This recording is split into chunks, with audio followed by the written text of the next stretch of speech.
Hello again. I am back, and here I will be talking about looting.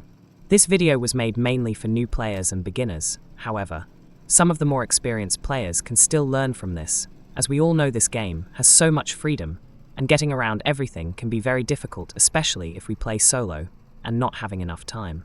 As always, because I am playing solo, this is still PvE, but I might have a team shortly where you all can see me playing PvP and fighting other players, raiding and of course, dying a lot.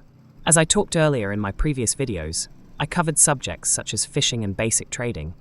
This time I decided to give help on general looting and item values, as well as looting locations, risks and more.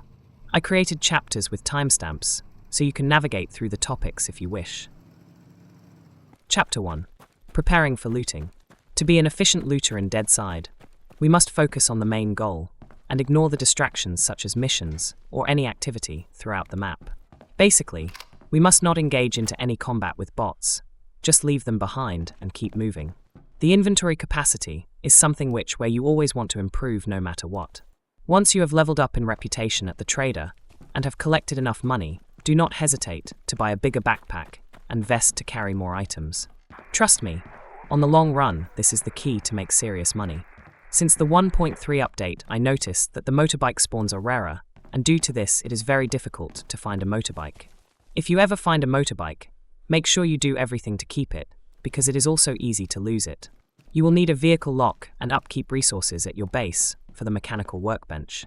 This why we never leave behind machine oils and spark plugs. Chapter 2. Item values. Looting is all about the selection, what we carry due to the very limited capacity. At start you might not know what's valuable, and what items are less valuable. In many cases, because we all have different playstyles and goals, such as building our base, trying to find a decent weapon, or just making money or reputation, it will be very difficult to find out what we keep and what we leave behind once our inventory gets full. And yes, our inventory will be full in no time once we get out and start looting. Here I list few items what you should never leave behind due to its value in general. Car batteries can be sold to the trader for 1,500 each and can be stacked up in 10 pieces, and that saves you a lot of inventory capacity. Axes, if it is not used, can be sold for 1,000, but each needs a slot in our backpack. Remember, 2 of the axes can be carried in the weapon slots too. Dynamite sticks, stacks up to 100, and the sale price is 500 each. Drills, this has no other purpose but to sell, 2,000 each. It is rare. Nails, a stack of 100 worth 600. Battery, can be stacked to 100. 500 each, but this is not common. Wolf pelt is 500 stackable. Explosive, 1,000 each, stackable but rare. Soda, 200 each. You can drink water from multiple free sources. Do not drink these sodas. Sell them instead. Electronics repair kit can be sold for 1,200. Non-stackable. Shotgun ammunition 12 by 70. I made so much money just because of collecting ammunition across everywhere. But the easiest to reserve inventory, the shotgun ammunition, is what you will find the most. It is everywhere, cars, houses, on bots, etc. A stack of 500 worth 2,500. Chapter 3. Military Airfield. The military airfield is located at the southeast part of the map. One of the best, if not the best place to look for valuables. Weapons, ammo, grenades, equipment, and so much more can be found in here. However, it is all random. The airfield is huge, so to loot all areas is not practical. There is mission almost all the time in multiple locations. I do not recommend looting here on foot. Get a motorbike beforehand, and that will help a lot to escape in case a mission spawn on you or near you. And remember to put a sleeping bag near the airfield, just to be on the safe side. If you have the time and the capacity to carry, then feel free to loot all areas. But if you prefer to make a quick run and leave stuff behind, I suggest check the following areas. Start near K10. Always look for these green tents. What a great start, just found an LMG. Then go for those 3 green hangars. Check both corner rooms on both levels.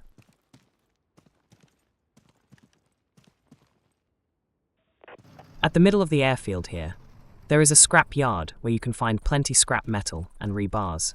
Also a metal planer inside the building to scrap rebars if you want. Outside of here, some brick piles, and sometimes cement too.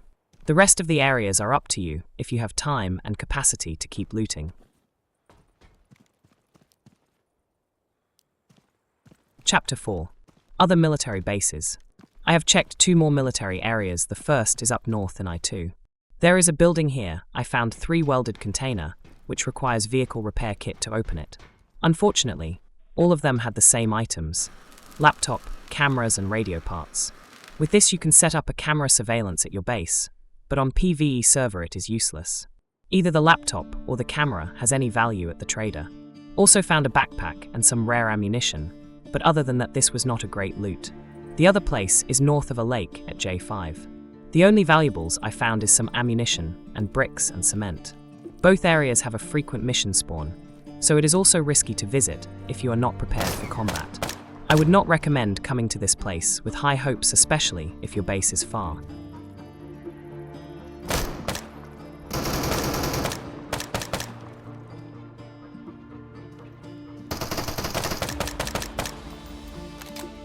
Chapter 5. Luck. To summarize this video, I want to share that you can get lucky just by going for the loot drop, the parachute icon on the map. In my case, this was my very first find of mechanics tools. Took me more than 150 hours on the same server to find any. And as you collecting many items as you can and knowing what's valuable, it will pay off. Look how much I make by just one visit dropping off mostly axes at the trader.